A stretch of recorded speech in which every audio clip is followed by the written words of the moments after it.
परमेश्वर पिता का धन्यवाद हो। आज हम लोग पढ़ने जा रहे हैं पहला पत्रस 4 अध्याय उसका 1 से लेकर 6 वचन तक।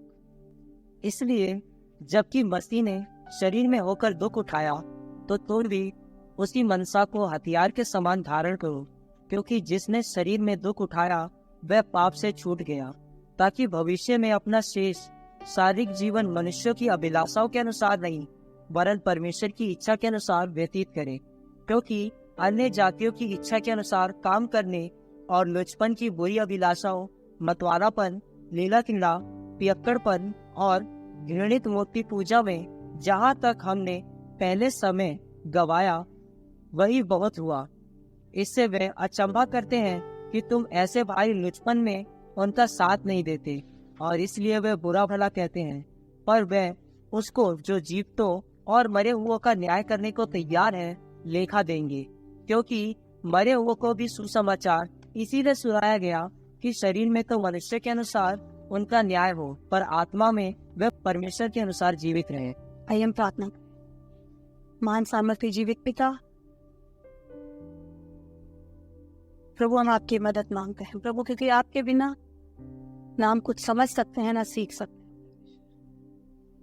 मांगते हैं प्रभु कि जिस बदले हुए जीवन और चाल चलन की बात और जिस तरह का आचरण प्रभु रखने के लिए प्रभु आज आप हमें सिखाना चाहते हैं प्रभु, होने दीजिए परमेश्वर वो हर एक बात को सिखाने वाला कोई मनुष्य नहीं, पर आपका आत्मा हो, हम सुन सके समझ सके प्रभु। और जहाँ कहीं हमारे चाल चलन में, हमारे सोच विचार में, हमारे रवैये में, हमारे उठने बैठने में वो कमी है प्रभु, जो अब भी हमें उस बदले हुए नए जन्म के अनुसार व्यवहार नहीं करने देती प्रभु। आज जब हम तेरे वचन से सुनते हैं तो प्रभु हम अपने जीवन के उस क्षेत्र को जांच सके, परख सके और उसके अनुसार काम कर सके।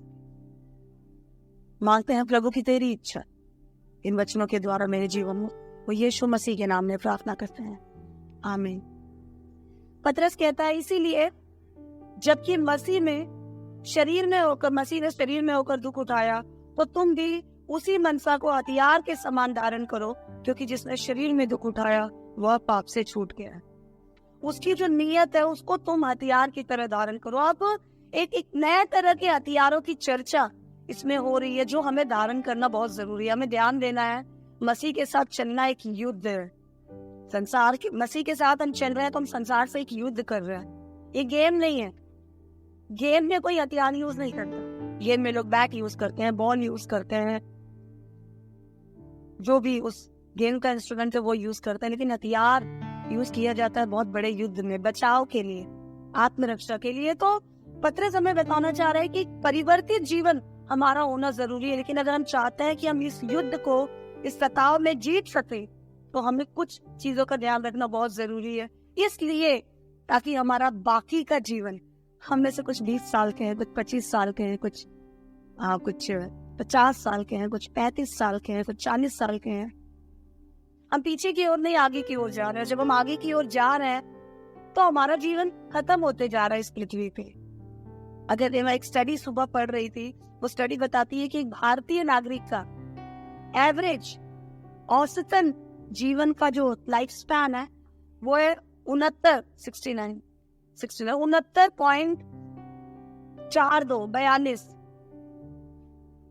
साल के आसपास, 70 साल के आसपास एवरेज एक भारतीय जीता है। यूके, यूनाइटेड किंगडम में 82 साल के आसपास, और यूनाइटेड स्टेट में, अमेरिका में 78 साल के आसपास। तो हर देश के माहौल के हिसाब से, मेडिकल फैसिलिटी के हिसाब से, खान पीन के हिसाब से वहाँ के लोगों की औसतन आयु निर्धारित होती है। अगर मान लीजिए हम हिंदुस्तानी है, एक भारतीय होने के नाते अगर हम इस रिसर्च डाटा पे जाए और हमारी औसतन उम्र 70 साल के आसपास है, तो कुछ लोग सिर्फ 10-20 बाकी है। खुदा करे हम लंबे जिए और प्रभु का काम करें। लेकिन अगर जो साइंटिफिकली प्रूवन डेट है, लाइन है, उस पे अगर हम चलते हैं तो हमें से कुछ की 20 बाकी है, कुछ की 35 बाकी है। पतरस यहाँ पर कहता है, अपना शेष जीवन तुम उसकी मनसा से बिताओ, उस हथियार को धारण कर लो जो हथियार यीशु मसीह ने धारण किए थे। बहुत बेहतरीन चीज हम डिस्कस करने वाले हैं। मैं आज सुबह स्टडी कर रही थी, इसको तैयार करते रहे। एक्चुअली ये चैप्टर हमें बताता है अपने बचे टाइम को बहुत अच्छे से इस्तेमाल करो। सताओ के समय गड़बड़ी में मत पड़ना, टेढ़े मेढ़े मत पड़ना, क्योंकि wrong time, wrong decision, wrong direction, wrong ending की ओर हमें ले जाता है। गलत फैसला, गलत समय।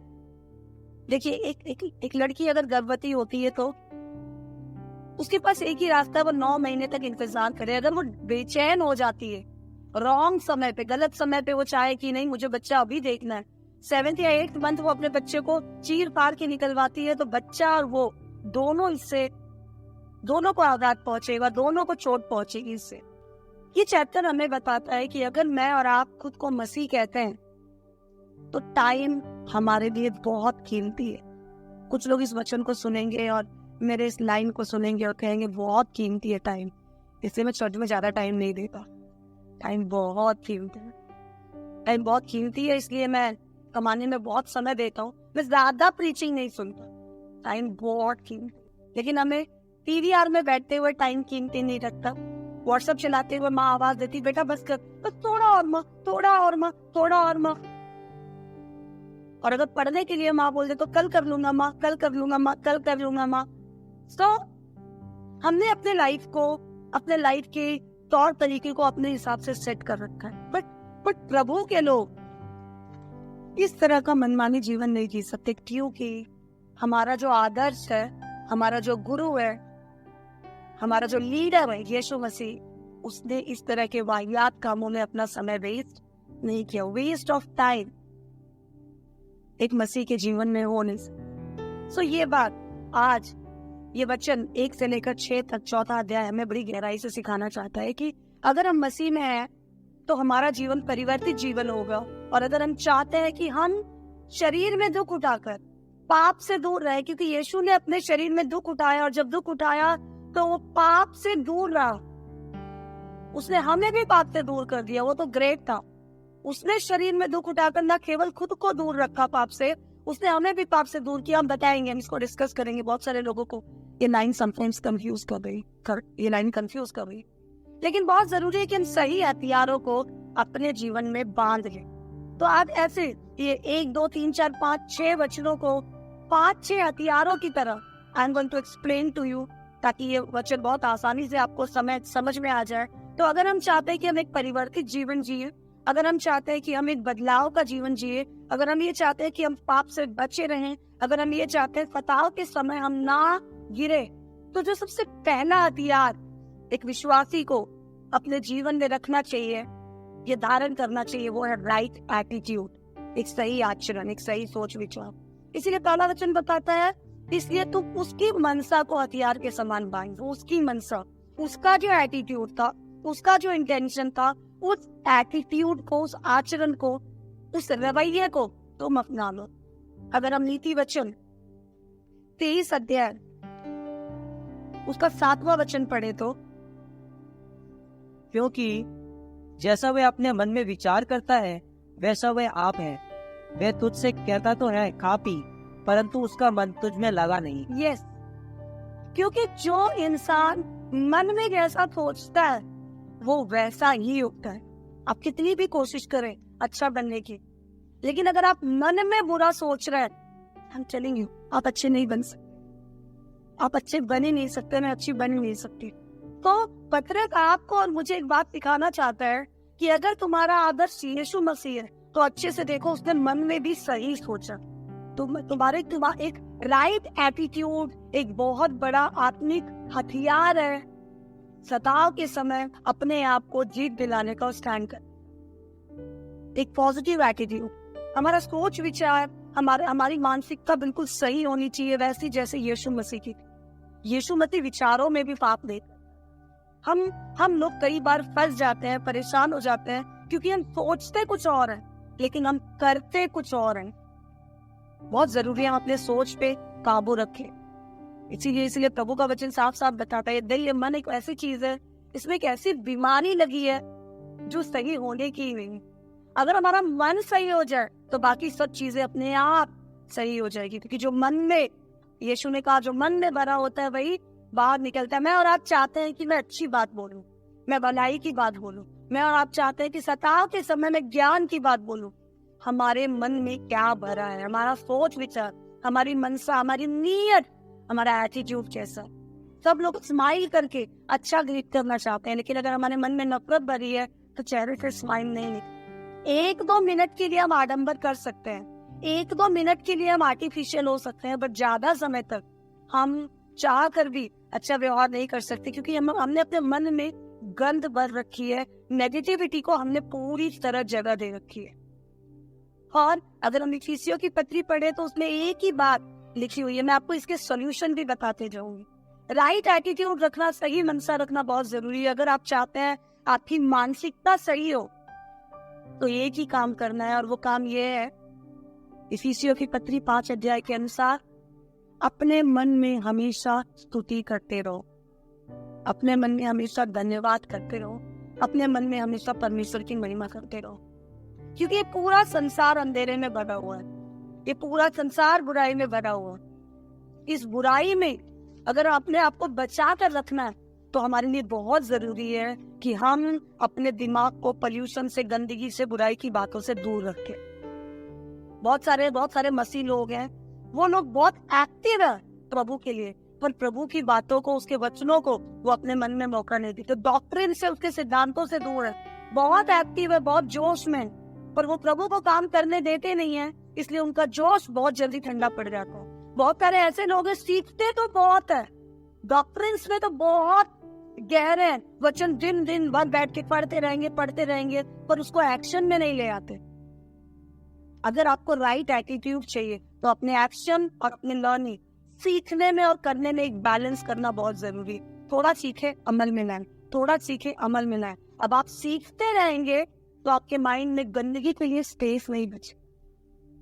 आप इस बात को ध्यान दीजिए। आप झाड़ू लगाते रहेंगे तो घर गंदा नहीं होगा, आप कपड़े धोते रहेंगे तो उसमें से बदबू नहीं आएगी, आप रोज नहाते रहेंगे तो मैल आपके ऊपर नहीं जमेगा, अगर आप रोज ब्रश करते रहेंगे तो आपका माउथ स्टिंक नहीं करेगा, बदबू नहीं मारेगा। अगर हम चाहते हैं हमारा मन, हमारा एटीट्यूड साफ रहे तो बहुत जरूरी है कि ये वचन का ब्रश हम अपने दिमाग में मारते रहे और उसके अनुसार एक्शन में करते रहे। तो पहली चीज, जो पहला हथियार जो हमें परिवर्तित जीवन में स्ट्रॉन्ग बना के रख सकता है, वो है हमारा राइटफुल एटीट्यूड, पॉजिटिव एटीट्यूड। हमें एक बात समझना जरूरी है, हम सफर तो करेंगे ही करेंगे। पाप करते हैं तो हमें प्रभु दंड देगा, सही करते हैं तो संसार दंड देने की या परेशान करने की कोशिश करेगा। कितना अच्छा है पाप करके दंड झेलने से अच्छा हम प्रभु के रास्ते पर चल जाए। एक मैं आज सुबह पढ़ रही थी एक भाई की स्टोरी। उस भाई को कलीसिया के लोग बार बार कहते थे नशा मत करो, नशा मत करो, नशा करना पाप है, नशा मत करो, नशा करना पाप है। वो भाई माने नहीं। एक दिन वो बार में बैठ के अपने दोस्तों के साथ पी रहे थे और पीते समय उनको घर से फोन आया। उनकी बेटी स्कूल से रोड क्रॉस कर रही थी, रोड क्रॉस करते हुए नशे में एक जन गाड़ी चला रहा था, बेटी को क्रश करके चले गया, बेटी वही खत्म हो गई। उस दिन उसने नशा छोड़ दिया। सही समय पर सही बात को, सही एटीट्यूड को अगर हम अपने जीवन में लागू करेंगे तो हम इस बड़े गिरावट और बड़े नुकसान से बच जाएंगे। हमारे लिए बहुत जरूरी है हम अपने माइंड में इस बात को लाए कि मैं सताव सहना ही है, अगर मुझे झेलना ही है तो मैं भलाई के लिए क्यों ना झेलूं, मैं बुराई के लिए क्यों झेलूं। तो एक राइट एटीट्यूड, एक पॉजिटिव एटीट्यूड, एक पॉजिटिव माइंड हमारे पास होना बहुत जरूरी है और एक बहुत बड़ा हथियार है गिरावट से बचने का। दूसरी चीज, राइट एटीट्यूड के साथ सेकंड वचन अगर हम पढ़ेंगे तो प्लीज पढ़िएगा। ताकि भविष्य में अपना शेष सादिक जीवन मनुष्य की अभिलाषाओं के अनुसार नहीं वरन परमेश्वर की इच्छा के अनुसार व्यतीत करें। यस, परमेश्वर की इच्छा को हम अपने जीवन में पहला स्थान दे, परमेश्वर की इच्छा को हम अपना एम्बिशन बनाने। पहला चीज है उसकी मनसा, राइट एटीट्यूड। दूसरा है राइट एम्बिशन। हमारा जो लक्ष्य है वो परमेश्वर की इच्छा होना चाहिए, हमारा जो टारगेट है वो परमेश्वर की इच्छा होना चाहिए। बहुत सारे लोग, मैं बहुत परेशान हूँ ऐसे ग्रुप ऑफ पीपल से जो अपनी इच्छा को परमेश्वर की इच्छा बताकर अपने जीवन में कुछ भी टेढ़ा मेढ़ा करने में लगे हुए हैं ना। I am really tired of this. कुछ भी करना है प्रभु ने मुझे बताया, कुछ भी करना है प्रभु ने मुझे बताया। हमको समझना जरूरी है, प्रभु ऐसी किसी बात की ओर हमें नहीं ले जाएगा जहां अंत में हमें बदनामी या गिरावट झेलनी पड़े, क्योंकि उसका हर एक रास्ता उसकी धार्मिकता की ओर ले जाता। मैं आज सुबह एक कहानी पढ़ रही थी, एक किसान था। वो किसान बहुत टाइम से, बहुत खड़ूस क्रूर किसान था। वो बहुत टाइम से प्लान कर रहा था कि मसीह का काम मुझे भी करना चाहिए, पर वो सीख नहीं रहा था, वो प्रभु को कमिट नहीं कर रहा था, पर दिल में एक जज्बा था। मैंने कहा ना, हमारे मन में सीखने और करने का बैलेंस होना बहुत जरूरी। सीख रहे हैं, कर रहे हैं, सीख रहे हैं, कर रहे हैं। इसके मन में आया, बस बहुत हुआ, मुझे तो सेवा करनी है, भावुक हो गया। बहुत सारे लोग अपनी भावनाओं को प्रभु की इच्छा समझते हैं। राइट एम्बिशन, सही इच्छा होना बहुत जरूरी है। ये किसान एक दिन हल वल चलाकर ऐसे ही आसमान की ओर देख रहा था। आप देखो, आसमान में जब आप देखो तो बादल के अलग अलग शेप दिखाई देते हैं, और देखा तो उसको एक टी दिखाई दिया। उसको लगा ऐसे टी बना हुआ है, और एक सी दिखाई दिया। तो ये किसान ने सोचा, पी सी, प्रभु मुझे पी सी दिखा रहा है। ध्यान से सुनना, हम पागल हो जाते हैं। पी सी का मतलब, ओ प्रीच क्राइस्ट, मुझे मसीह का प्रचार करना है, प्रीच क्राइस्ट। अब मैं जाऊंगा और मैं सुसमाचार का प्रचार करूंगा। गया, हल तोड़ा, गाय बैल बेचे, खेत बेच दिया, घर बेच दिया, पैसा पॉकेट में डाला, बैंक में डाला, बाइबल उठाया और निकल गया प्रचार करने। कुछ पता नहीं है सुसमाचार क्या है, कुछ पता नहीं है वचन क्या है। बहुत सारे लोगों को प्रचार करते देखा और एक्साइटेड हो गया, और जब गया तो जाने के बाद प्रचार करने लग गया। कुछ भी बोल रहा था। एक दो मसीह लोगों ने उसके प्रचार को सुना, और उन्होंने सोचा कि इस आदमी को हो क्या गया है, आया कहाँ से। उन्होंने उसको चाय पर बुलाया, और भाई साहब के साथ चाय पर ये लोग बात करने लग गए। ध्यान से सुनिएगा, जब चाय पर ये लोग बात करने लग गए तब इसने बताया, मैं इसलिए प्रचार कर रहा हूँ क्योंकि आसमान में प्रभु ने मुझे चिन्ह दिखाया। जब मैं हल चला रहा था तो मुझे दिखाई दिया पीसी, तो मैं समझ गया खुदा मुझे कहना चाहता है प्रीच क्राइस्ट, और अब मैं क्राइस्ट को, मसीह को प्रीच करने के लिए निकल गया हूँ। सब लोगों ने सोचा, ये क्लास आदमी क्या प्रीच कर रहा है, ये खुदा का कलाम है क्या। लेकिन उसको रोकने का कोई तरीका नहीं था, क्योंकि उसको लगा उसकी इच्छा प्रभु की इच्छा। Right ambition is very important. एक प्रभु के दास ने धीरे से आकर बोला, भाई साहब आपको ऐसा क्यों लगा कि वो पीसी का मतलब प्रीच क्राइस्ट है? उसका मतलब ये भी तो हो सकता है plant corn in this season, इस सीजन का भुट्टा लगा लो अपने खेत में। तब इसका दिमाग घूमा। वही बात, प्रभु हमें प्लांट करने के लिए कहता है, हम प्रीच कर रहे होते हैं। प्रीच करने के लिए कहता है हम प्लांट कर रहे होते हैं। हमें एक राइट एम्बिशन, प्रभु की इच्छा अपने जीवन में लाना, समझना बहुत जरूरी है। बहुत सारे लोग भावुक होकर बहुत सारे फैसले ले लेते हैं, एक्साइटेड होकर बहुत सारे फैसले ले लेते हैं। दूसरे पादरी को देखते हैं और डिसाइड करते हैं। वो, मैंने पौलुस को देखा, पौलुस का जीवन एक आशीष का जीवन था। अब मैं भी अपने बीवी बच्चे, पौलुस ने कहा मैंने शादी नहीं की, मैंने कोई बंधन नहीं रखे, मैं भी बिना बंधन के सेवा करूंगा। बीवी बच्चे, माँ बाप, घर गृहस्थी छोड़कर निकल जाता। प्रभु ऐसे लोगों की सेवा को कभी फल नहीं देगा, क्योंकि जो अपने घर की व्यवस्था नहीं कर सकते वो कलीसिया की व्यवस्था क्या करेंगे भला। वो पौलुस को पढ़कर एक्साइटेड हो जाते हैं, लेकिन पतरस को पढ़कर जिम्मेदार नहीं होते। पतरस अपनी पत्नी के साथ सेवा करता था, उसको अपनी सास के लिए दुआ करवाया करता था। मृत्यु से हमने देखा जब उसकी सास को बुखार था। एक राइट एम्बिशन हमारे लाइफ में एक बहुत बड़े आत्मिक हथियार की तरह काम करते हैं, जब हम इस आत्मिक युद्ध को लड़ने जा रहे हैं और जब हम सताव को फेस कर रहे हैं। अगर हम सताव को फेस कर रहे हैं तो हमें एक बात समझ आएगी, नहीं, ये जो कुछ मेरे सामने हो रहा है इससे मुझे कोई फर्क नहीं पड़ता। इसलिए फर्क नहीं पड़ता क्योंकि मेरा सार्वत्रिक वो स्वर्ग राज्य है जहाँ पर मुझे जाना है। हम इंतजार करेंगे, सब्र करेंगे। आप अच्छे से देखिए, यीशु मसीह ने पतरस और सारे चेलों को कहा, मैं जा रहा हूँ, मैं वापस आऊंगा, तुम यरूशलेम में रहना, मैं तुम्हारे लिए एक सहायक भेजूंगा। प्रेरितों की पत्री 1 अध्याय में ये सब बैठकर इंतजार कर रहे थे प्रभु की इच्छा का, प्रभु के प्लान का। हम इंतजार नहीं करते, हम अपने प्लान में प्रभु के प्लान की मिलावट करने लग जाते हैं। Let the will of God reveal upon him. प्रभु की मनसा को, प्रभु के लक्ष्य को, प्रभु के टारगेट को अपने जीवन में लाने के लिए लोग मौका नहीं देते। तो एक राइट एटीट्यूड बहुत जरूरी है, एक राइट एम्बिशन बहुत जरूरी है। और हमारा एम्बिशन राइट है, हमें कैसा पता चलेगा? वो शरीर की इच्छाओं को पूरा करने के लिए नहीं होगा, वो हमेशा आत्मिक इच्छाओं को पूरा करने की ओर हमें ले जाएगा। हमने राइट एटीट्यूड लाया, राइट सोच विचार लाया, उसके बाद हमने एक राइट करेक्ट प्रॉपर एम्बिशन बनाया, उसके बाद थर्ड स्टेप एक राइट एक्शन हमारे लिए बहुत जरूरी।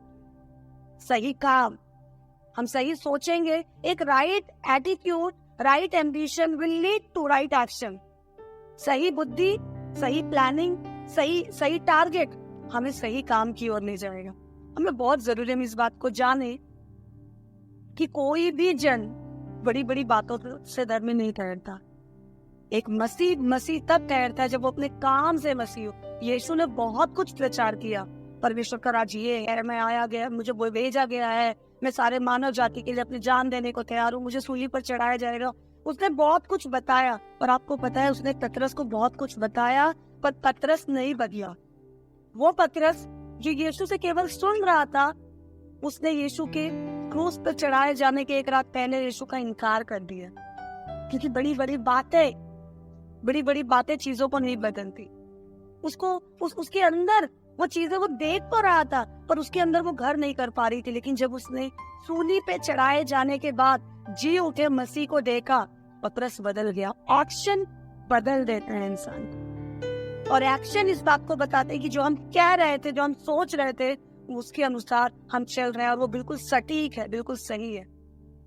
एक राइट एक्शन बहुत जरूरी है इस सताव के समय खड़े रहने के लिए, और एक परिवर्तित जीवन लोगों के सामने प्रकट करने के लिए। हम तो संसार को बहुत सारी चीजें सही लगती होगी, गुड लगती होगी, पर प्रभु को सही लगती है क्या, वो जांचना हमें बहुत जरूरी है।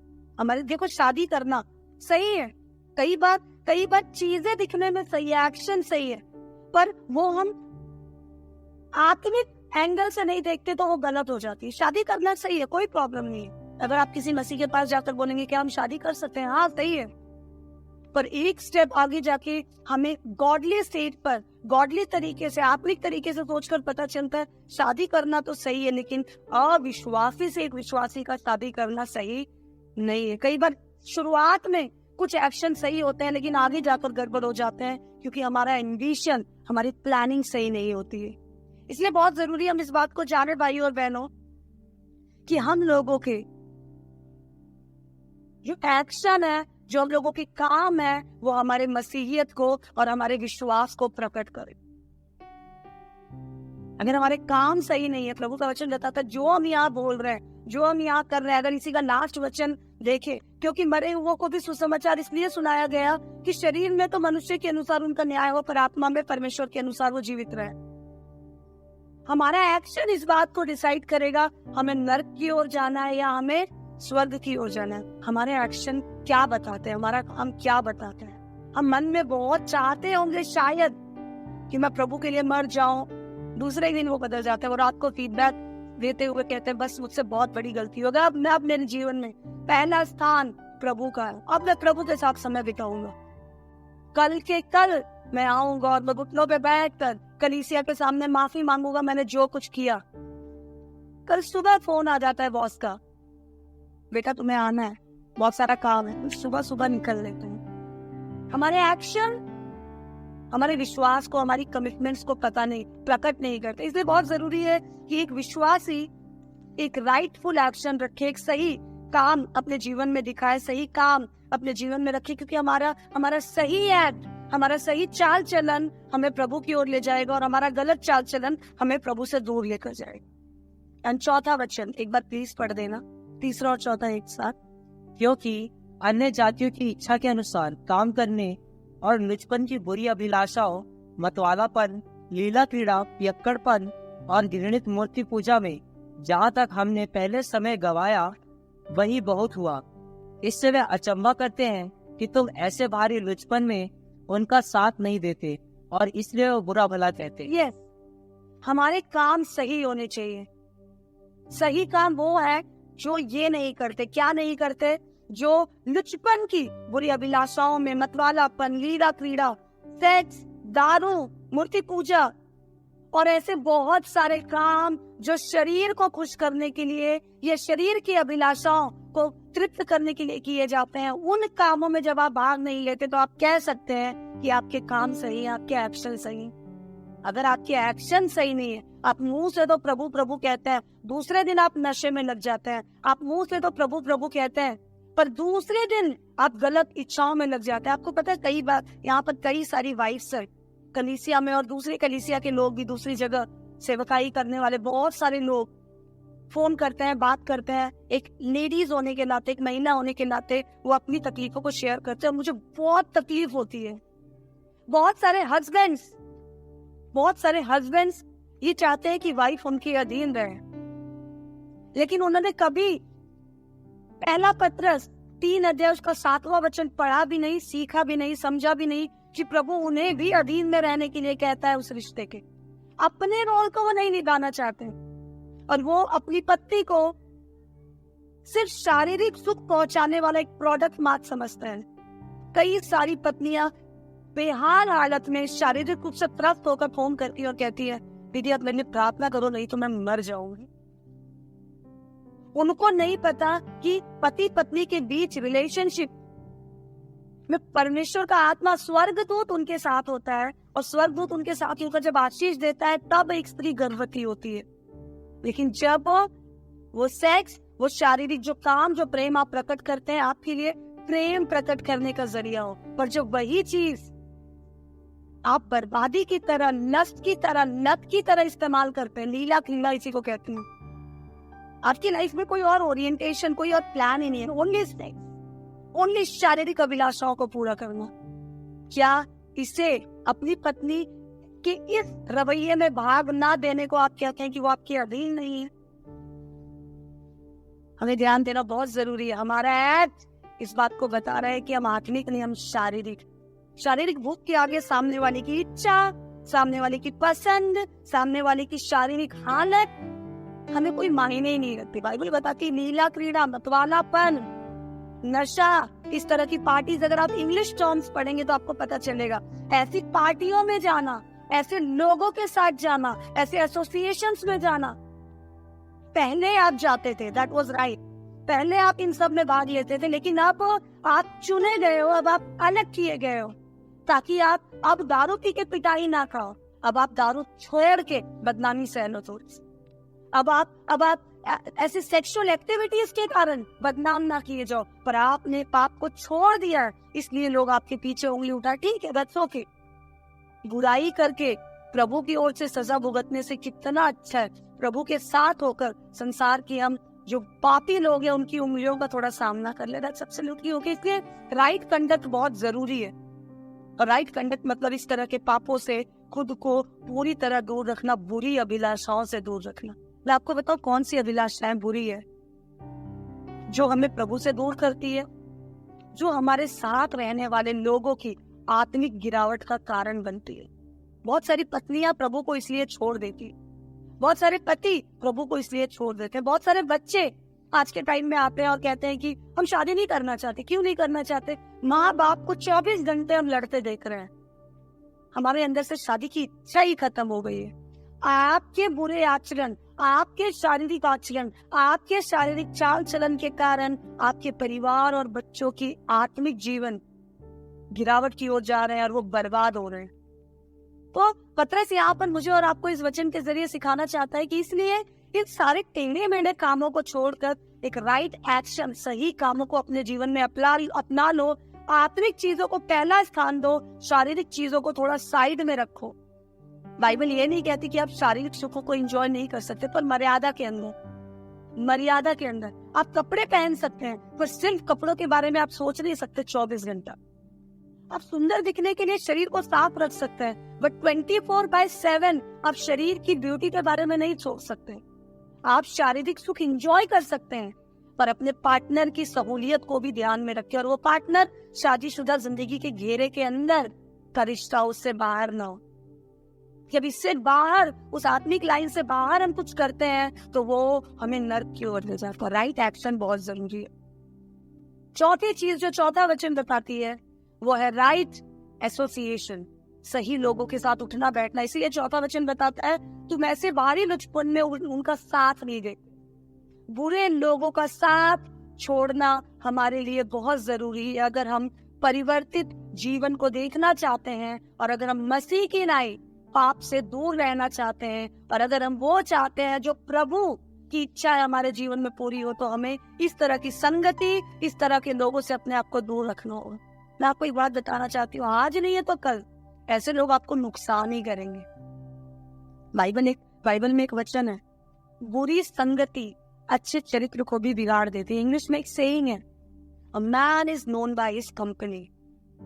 A man is known by his company. आप किन लोगों के साथ संगति करते हैं? जब आप उनके अंदर इन्वॉल्व होने लगते हैं तब प्रभु को उससे ऑब्जेक्शन है। वो आपके अंदर इन्वॉल्व होने की कोशिश करते हैं, इससे प्रभु को ऑब्जेक्शन नहीं है, क्योंकि आपके पीछे आते आते वो आज नहीं तो कल मसीह के पीछे आएंगे ही आएंगे। हमें जांचना बहुत जरूरी है कि हम प्रभावित हो रहे हैं या हम प्रभावशाली हो रहे हैं। एक राइट एसोसिएशन, सही संगति हमारे लिए बहुत बहुत बहुत जरूरी है। आज नहीं है तो कल, आज नहीं है तो कल वो हमें नुकसान की ओर ही ले जाएगी। और मैंने लिस्ट की थी सुबह कुछ चिन्ह कि हमारे साथ जब जिनके साथ उठते बैठते हैं हमारे दोस्त या हमारे साथी, सही है कि नहीं है। पहला चिन्ह ये है कि आपके साथ उठने बैठने वाले लोग सही है कि नहीं है। तो ऐसे पता चलता है कि वो लोग आपको आपकी अच्छाइयों में ज्यादा देर रहने नहीं देंगे। वो बोलेंगे ठीक है ना, इतनी भी बली बनने की जरूरत नहीं है। ये सेंटेंस हमारे दोस्त, हमारे पड़ोसी, हमारे खास हमारे दोस्त बनने वाले बोलेंगे, इतना भी क्या प्रभु प्रभु करना, इतना भी अच्छा नहीं होता। थोड़ा थोड़ा तो झूठ बोलना ही पड़ता है। भलाई के लिए झूठ बोला तो क्या प्रॉब्लम है। वो हम ऐसे सांसारिक शिक्षा देंगे और हमें अपनी भलाई से दूर करने के लिए या रखने के लिए, ये जानने के लिए इंस्पायर करेंगे, प्रेरणा देंगे। अगर आपके लाइफ में कुछ ऐसे लोग हैं, चाहे वो कितने ही खास क्यों ना हो, चाहे आपकी फैमिली के हो या बाहर के हो, मैं आपको बताना चाहती हूँ, दूर रहना, मन से उनको अपने आप से दूर कर देना। प्यार करना, उनके सामने एक जीता जागता जीवित गवाही रहना, उदाहरण रहना, पर उनके साथ ज्यादा इन्वॉल्व होने की कोशिश मत करना। मुझे बहुत अच्छा लगता है, प्रभु के दास कई बार एक एग्जाम्पल देते हैं, अगर मैं पियक्कड़ों के साथ ज्यादा उठूंगा बैठूंगा, मैं आत्मिक हूँ, एक बार वो मुझे कहेगा तू पी, मैं मना कर दूंगा, 2 बार मैं कहूंगा पी, मना कर दूंगा, बट निरंतर एक पत्थर को हम बार बार एक ही जगह ठोकेंगे, वो टूट जाएगा ही जाएगा। पानी की छोटी सी बूंद एक ही दिशा से एक चट्टान पे पड़ती रहे तो उस चट्टान में भी छेद हो जाते हैं, उस चट्टान में भी छेद हो जाता है। आप देखिए बहुत सारी औरतें चूड़ियां पहनती है, या हमारे भाई लोग घड़ी पहनते हैं, रिस्ट वॉच, वो निरंतर घड़ी पहने रहते हैं। आप 10 महीने 12 महीने बाद देखिए उस भाग में घड़ी का निशान, वो पट्टे का निशान बन जाता है। हमारे शरीर के सेल हर 7 साल में बदल जाते हैं। आप देखिए किसी को चोट लगे तो वो घाव कुछ ही दिनों में भर के हमारी स्किन, हमारी चमड़ी एकदम नॉर्मल हो जाती है। उस बदलते हुए सेल पे भी रेगुलर पहनने वाला वो पट्टा अपना प्रभाव डाल देता है। हम अगर बुरी संगति में ज्यादा लिप्त रहेंगे, आज नहीं तो कल वो हम पे प्रभाव डालेगी। बड़े प्यार से शैतान दबे पांव आता है, बड़े प्यार से वो हमें बहकाएंगे और हम बहक जाएंगे। कैसे पता चलेगा कि वो हमें बहका रहे हैं? वो हमें हमारी खराई से और अच्छाई से दूर करने की कोशिश करेंगे। ये एक चिन्ह है। मैं ये नहीं कह रही केवल यही चिन्ह है, बट कुछ चिन्ह जो मैंने सुबह नोट किए ताकि हमारे जवान और हमारे लोग इस बात को जान सके। दूसरी चीज, वो आपको किसी न किसी तरह अपने गलत कामों में साथ खड़े रहने के लिए कन्विंस करने की कोशिश करेंगे। दोस्त लोग पार्टी कर रहे हैं, उसमें दारू शारू चलने वाली है, उनको पता है आप नहीं पीते, वो आपको एक ही बात कहेंगे, बाइबल बताती है, अगर भजन संहिता 1 आप पढ़े, निकाल लेंगे प्लीज। क्या ही धन्य है वह पुरुष जो दुष्टों की युक्ति पर नहीं चलता, जो दुष्टों की युक्ति पे नहीं चलता और न पापियों के मार्ग में खड़ा होता है, न बुरे लोगों के, पाप करने वालों के मार्ग में खड़ा होता है, और न ठट्टा करने वालों की मंडली में बैठता ना ठट्टा करने वालों की मंडली में बैठता है। बाइबल हमें बताती है ऐसे दुष्ट लोगों की युक्ति पर, उनके प्लानिंग पे चलना नहीं, उनके रास्ते पे खड़े नहीं होना, उनके बीच में उठना बैठना नहीं। हमको कैसे पता चलेगा जिन लोगों की संगति में हम हैं वो सही है कि नहीं है? बहुत आसान, वो हमें हमारी खराई से हटाने के लिए दुनिया भर के प्रैक्टिकल बातें करेंगे। अरे थोड़ा तो चलता है, आटे में चुटकी भर नमक तो चलता है। वो हमें बोलेंगे तू मत तो नहीं पीती ना, मुझे पता है, मैं जानती हूँ तू मसीह के पीछे चलने वाला जन है, मुझे पता है भाई, मैं ना हाथ पैर तोड़ दूंगा जो तुझे बोलेगा पीने के लिए, बस तू चल ना भाई, तेरे बिना ना मुझे अच्छा नहीं लगेगा। वो हमें कन्विंस करेंगे, बहकाएंगे। क्या आपके दोस्त आपको इस तरह से बहका रहे हैं, I am telling you, get rid of them, आप उनसे दूर हो जाइए। वो अच्छी संगति हमारे जीवन के लिए नहीं है। नेक्स्ट, वो आपको बार बार जाने में अनजाने में आपके पिछले जीवन के बारे में याद दिलाएंगे। याद है तुझे, आज तो तू बदल गई सही, याद है तुझे हम कैसे किया करते थे यार, कुछ भी हो, मजा आता था कि नहीं आता था, याद है हम कैसे गप्पे लगाया करते थे, तुझे याद है उसके दरवाजे पे कैसे ठोक ठोक के भाग कर आ जाते थे, वो आज भी करे क्या, याद है कितना मजा आता था, तुझे वो लड़की याद है, वाह वो भी दिन थे यार, कुछ भी, तुम लोगों का प्यार तो सच्चा था यार, कसमें वादे न जाने क्या क्या। कोई गुंडा मसीह में आ गया तो उसके साथी लोग अगर उसके साथ आए, उसके चवन्नी या टन्नी, तो उसको बोलते भाई कुछ भी हो भाई, यार आप प्रभु में। पर भाई एक दिन था भाई जब लोग आपसे डरते थे, आपकी वक्त थी भाई, आपकी चलती थी भाई। भाई मसीह भाई बनने को तैयार है, पर ये उसको भाई बनाने में ही लगे हुए हैं। अगर आपके पिछले दिनों को याद करा करा के कुछ कोई दोस्त आपके ऐसे जो आपको उस बातों को याद करा के उसकी ओर ले जा रहे हैं, बाइबल बताती है, पतरस की पत्री 2 अध्याय उसका 1 वचन बताते हैं, अपने बुद्धि की कमर को कस लो, पिछले जीवन की बातों और अभिलाषाओं को चर्चा मत करो, उसको छोड़ दो। लोग हमारी तारीफ करेंगे बुराई करने के लिए। चौथा साइन, तू ही कर सकता है भाई, मुझे पता है, पर तेरे सिवा कौन है जो मुझे इस मुसीबत से निकाले। वो हमारी बटरिंग करेंगे, बुरे कामों को हमारे हाथ से करवाएं, वो हमें प्रभु से दूर ले जा रहे हैं। अगला चिन्ह, वो हमें प्रभु और प्रभु की खराई से दूर ले जा रहे हैं। वो हमें कलीसिया और कलीसिया के लोगों से, हम मसीह की देह का अंग है, वो हमें हमारे अंग से काटने की कोशिश करेंगे। वो आपके ऑफिस के लोग हो सकते हैं, वो आपके स्कूल फ्रेंड्स हो सकते हैं, चर्च में आपके साथ बैठकर 1 to 1 बात करने वाले लोग भी हो सकते हैं। आपको वो प्रभु से, प्रभु के अगुओं से दूर हटाने वाली, बहकाने वाली बातों को करेंगे। इस तरह के लोग अगर आपके जीवन में हैं, हम याद रखें, ऐसे एसोसिएशन से, ऐसे साथियों से हम पूरी तरह और बुरी तरह दूर हो जाए। अगली बार वो आपको अपनी प्रॉब्लम्स में घसीटने की कोशिश करेंगे, वो आपके सुनेंगे नहीं। आप बोलेंगे ना मैं तेरे लिए प्रार्थना करता हूँ, मुझे पता है तू करेगी, तू करना, पर साथ साथ तू ये भी कर दे, तू एक बार कॉल करके उससे बात तो कर, मैं प्रार्थना करूँ ये गलत है, तू बात तो करना, मैं जानना चाहती हूँ क्या सोचता है। वो हमें इमोशनल करेंगे। क्या आपके इर्द गिर्द ऐसा सर्कल, ऐसे दोस्त, ऐसे लोग बैठे हुए हैं कि तू एक बार बात करके देख लो, पता तो चले, मुझे पता है यार तू मसीह है, तू प्यार व्यार के चक्कर में नहीं पड़ेगा, मुझे पता है, पर उसका दिल लेते हैं ना, देखते उसके मन में चल क्या रहा है, और तुझसे नहीं पटी तो मैं पटा लूंगा, तू बात तो कर। बहुत तरह की लुभावने वाली बातें लोग हमारे सामने लेकर आते हैं। पतरस आपको और मुझे बताना चाहता है कि हम राइट एसोसिएशन में रहे। Man is ruled by his company. बुरी संगति अच्छे चरित्र को भी बिगाड़ देती है। तुमने ऐसे लुचपन की आदतों को छोड़ दिया, बहुत अच्छा किया। अब ऐसे लोगों के साथ संगति मत करना, ना खड़े होना, ना बैठना, ना चलना फिरना।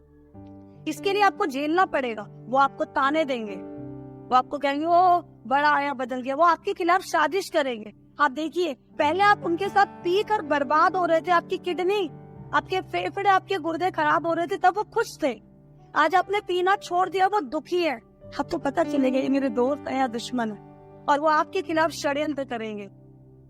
जब ऐसा हो तो आप एक बात याद रखना, यशायाह नबी की पत्री बताती है, जितने हथियार तेरे विरोध लोग बनाएंगे, कोई भी उनमें से प्रबल ना होगा। तेरे साथ यहोवा है तो तेरा विरोधी कौन हो सकता है। वो विरोध करने जैसे दिखेंगे, वो हमें सताएंगे।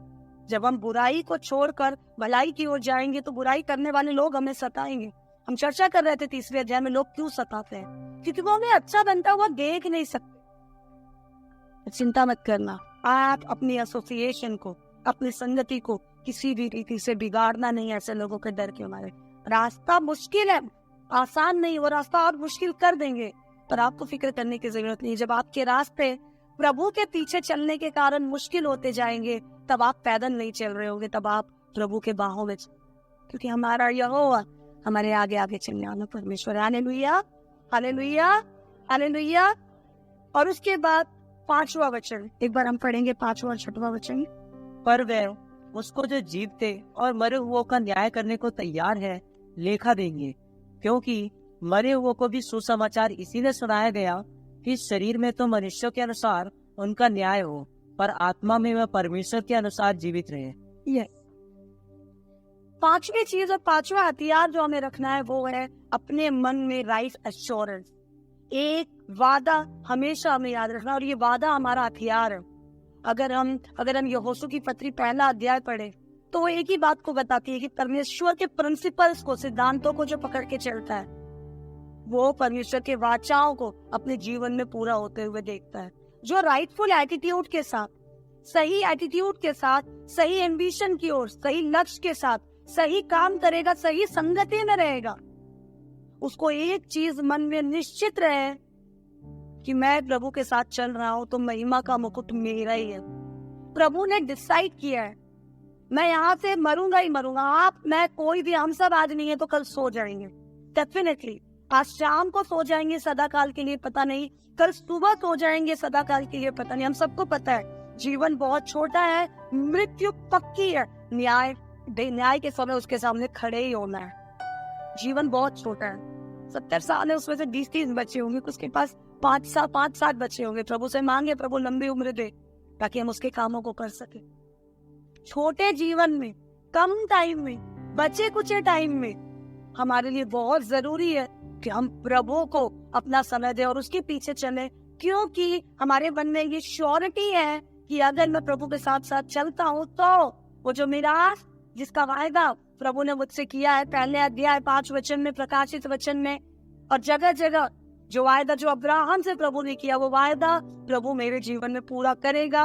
उस आराम की जगह जहाँ ना रोना है, ना दांत पीसना है, जहाँ ना आंसू है, ना बदनामी है, जहाँ कोई इल्जाम नहीं है, जहाँ कोई रिश्तों को लेकर किचड़ नहीं है, जहाँ कोई काम का बोझ नहीं है, जहाँ कल की चिंता नहीं है, वो जगह प्रभु मुझे और आपको ले ही जाए। जानते हैं हम क्यों गिर जाते हैं? हम इसलिए गिर जाते हैं क्योंकि हमारे माइंड में ये अश्योरेंस ही नहीं है। हम छोटे छोटे टारगेट्स लेकर चल रहे हैं, छोटे टारगेट लेकर चल रहे हैं। हम इसलिए गिर जाते हैं कि हमारा मंजिल हमने स्वर्ग को बना रखा है, मुंह से हमें स्वर्ग की ओर जाना है, पर हम रास्ते कुछ और अपना रहे हैं। हम लड़े मरे जा रहे हैं लड़की के लिए, हम लड़े मरे जा रहे हैं लड़कों के लिए, हम लड़े मरे जा रहे हैं कपड़े के लिए, हम लड़े मरे जा रहे हैं एक टाइम के भोजन के लिए। मम्मी ने बनाया था, उसको मिला, मुझे क्यों नहीं मिला? संगति हुई, उसने खाया, मैंने क्यों नहीं खाया? हम बातें बड़ी बड़ी कर रहे हैं, हमारा लक्ष्य बड़ा है, पर हमारे काम बहुत छोटे छोटे हैं। पतरस आपको मुझे बात सिखाना चाहते हैं, सताव तो मिलेगा लेकिन सताव हमें पाप से बचाएगा। बहुत लोग पहले वचन से कंफ्यूज होते हैं, कंफ्यूजन में आ जाते हैं, दुविधा में पड़ जाते हैं। मैं अब क्लियर करती हूँ। जब हम नशा छोड़ते हैं, जब हम बुराई छोड़ते हैं तो हमारे शरीर को थोड़ा कष्ट होगा, मन मारना पड़ता है, अपने आप को बचाना पड़ता है, खुद को हमें सताव में बांधना पड़ता है। बहुत मुश्किल है बहुत सारे रिश्तों से बाहर निकलना, बहुत मुश्किल है बहुत सारी आदतों से बाहर निकलना। ऐसे समय पर हम तकलीफ उठाते हैं, उसके बाद जब हम बाहर निकलते हैं तो वो लोग भी हमें टॉर्चर करते हैं। लेकिन पता है जब हम इन सताव को अपने शरीर में सहते हैं तो हम पाप से बचते हैं। यही है पहला वचन जो मुझे और आपको सिखाना चाहता था, कि जब हम शरीर में दुख उठाते हैं तो हम पाप से दूर हो जाते हैं। लिखा है क्योंकि जिसने शरीर में दुख उठाया वो पाप से छूट गया। जब अपने शरीर को ऐसे कष्टों में डालते हैं, मारना पीटना चीरना नहीं, हम बुराई से दूर रहने के लिए लोगों की बदनामी और ताने सुनकर, हमारा दिमाग शरीर का अंग है, वो दुख सहता है जब लोग हमें ऐसे ठोकर, हमें ऐसे उल्टी सीधी बातें बोलते हैं। लेकिन जब हम इस दुख को झेलते हैं हम पाप से दूर होते जाते हैं, प्रभु के करीब होते जाते हैं। अगर हम एक ऐसा महिमा का जीवन चाहते हैं तो एक राइट एटीट्यूड, एक राइट एम्बिशन, एक राइट एक्शन, एक राइट एसोसिएशन हमारी लाइफ में होना बहुत जरूरी है। और लास्ट में एक राइट अश्योरेंस, इस बात के लिए आप श्योर हो जाइए कि इसमें, जैसे पौलुस श्योर, तो पौलुस को कोई फर्क नहीं पड़ता था, उसको मारो कूटो, उसको सिर्फ एक चीज दिखाई देती थी, वो जो मुकुट महिमा का मेरे लिए रखा है मुझे मिलना है। स्टेफनुस को लोग पत्थरवाह कर रहे थे, उसको दिख ही नहीं रहा था, उसको दिख रहा था स्वर्ग में परमेश्वर का बेटा दाहिनी ओर खड़ा होकर बाहर पसारे उसका स्वागत कर रहा है। वो अश्योर्ड था। क्या हम लोग अपने लाइफ में अश्योर्ड है? आज मैंने एक बहुत खूबसूरत लाइन पढ़ी, आपका बेस्ट टाइम तब आएगा जब आपके रेस्ट बचे हुए समय को इन्वेस्ट करेंगे, लगाएंगे प्रभु की इच्छा के अनुसार। हमें पता होना चाहिए हमें कहाँ जाना है, अब्राहम को पता था वो कहाँ जा रहा है, मूसा को पता था वो कनान की ओर जा रहा है, लाल समुद्र को नहीं देखा, वो प्रभु की आवाज सुन रहा। यहोशू को पता था वो कहाँ जा रहा है, यर्दन नदी की लहरें उसे दिखाई नहीं दी, उसे वो कनान दिखाई दे रहा था। राहाब वेश्या ने कोई काम ही नहीं देखा, पर वो अश्योर्ड थी कि ये यहोवा जो 40 सालों से इनकी अगुवाई कर रहा है, इनकी निगरानी कर रहा है, वही सच्चा परमेश्वर हो और वो बचाने वाला है। उसके मन में अश्योरेंस थी और वो बच गए। एक राइट अश्योरेंस, एक राइट एसोसिएशन हमारी लाइफ में बहुत जरूरी। क्या मैं और आप जानते हैं हम कौन सी ओर जा रहे हैं, नर्क की ओर या स्वर्ग की ओर? अगर हमारे लाइफ में शारीरिक समस्या बढ़ती जा रही है, दर्द बढ़ रहा है शरीर का, घर में कलेश बढ़ते जा रहा है हमारे कामों के कारण, अगर हमारे लाइफ में बेहाली बढ़ती जा रही है, मैं आपको बता रही हूँ हम नर्क की ओर। पर हमारे जीवन में मसीह के नाम के कारण बदनामी बढ़ती जा रही है, हमें लोगों की बातों से फर्क पड़ना बंद हो गया है, प्रभु की आज्ञा मानने के लिए कुछ भी लॉस हो जाए हमें फर्क नहीं पड़ रहा, प्रभु के अलावा अगर हमें कुछ दिखता नहीं है, गुस्सा आता नहीं है, बातें बुरी लगती नहीं है, दिल घबराता नहीं है, कल की चिंता होती नहीं है, आई am telling you B assured, स्वर्ग आपका इंतजार कर रहा है।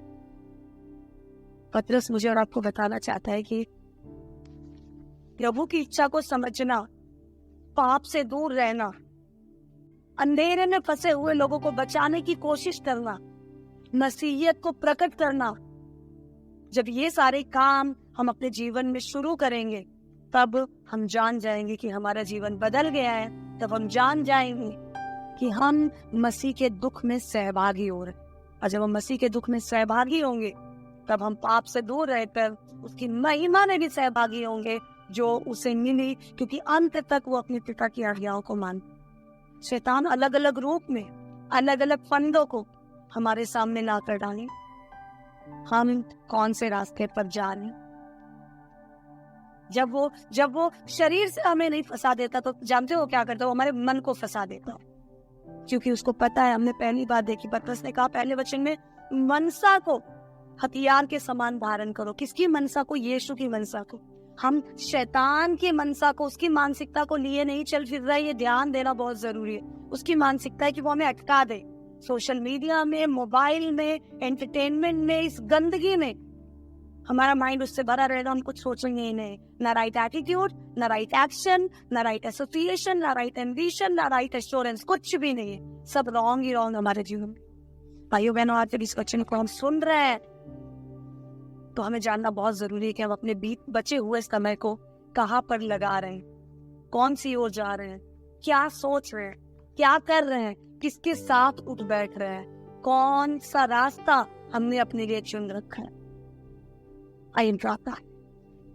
स्वर्ग और पृथ्वी के मालिक, मेरे पिता, दिल से धन्यवाद देते हैं परमेश्वर, तूने चुना और ठहराया प्रभु कि हम नए हो जाने के बाद प्रभु नए चाल चलन से उस परिवर्तित जीवन को प्रकट करें। धन्यवाद देते हैं पिता कि आप जानते थे कि हम जब आपके रास्ते पर चलेंगे प्रभु तो हम इस प्रकार की गिरावटों में प्रभु, सताव के समय इस प्रकार की उलझनों को हम फेस करेंगे प्रभु, हम झेलेंगे प्रभु। हम धन्यवाद देते हैं कि आप हर सवाल का जवाब हमारे लिए तैयार किए बैठे। हाँ और आमीन में राजा हम मांगते हैं प्रभु की इस वचन के अनुसार प्रभु मेरे सोच विचार और रवैये पे प्रभु आपका काबू हो, मेरे फैसलों पर आपका काबू हो प्रभु। आपकी इच्छा मेरी इच्छा बन जाए, मेरी संगति पे मैं जिनके साथ उठती बैठती हूँ उस पर आपका काबू हो परमेश्वर। ओ परमेश्वर, मैं प्रार्थना करती हूँ परमेश्वर की मेरे हर एक फैसलों पे प्रभु आपका नियंत्रण हो प्रभु। और परमेश्वर हर समय मैं इस बात को याद रखूं प्रभु कि आप मेरे आगे आगे चलते हैं प्रभु, और जो आपके रास्ते पर चलता है प्रभु न्याय के दिन प्रभु वो आपके साथ दाहिनी ओर हो। मांगते हैं प्रभु वो ओहदा किसी भी रीति से मुझसे छूट न जाए प्रभु, इसलिए मसीह के दुख में मैं सहभागी हूँ, ऐसा मन मुझे दीजिए, होने दीजिए। मैं शरीर में सताव को झेल लूं प्रभु, और परमेश्वर पिता पाप से अपने आप को दूर रखो प्रभु। मुझे चलाने वाला राजा मेरा शरीर ना हो प्रभु, पर मेरा मन हो और मेरा मन तेरी ओर लगे। तेरा वचन बताता है प्रभु कि मुझे अपने दिनों को गिनने की ताकत दे प्रभु। मैं मांगती हूँ प्रभु, जो मेरे बचे हुए समय है, the rest of my life, उसे मैं प्रभु तेरे बेस्ट कामों में प्रभु इस्तेमाल कर सकूं और उसमें इन्वेस्ट कर सकूं, ताकि प्रभु तेरी महिमा को अपने जीवन में और अपने जीवन से पूरी हो। यीशु मसीह के नाम में मांगते हैं, आमीन।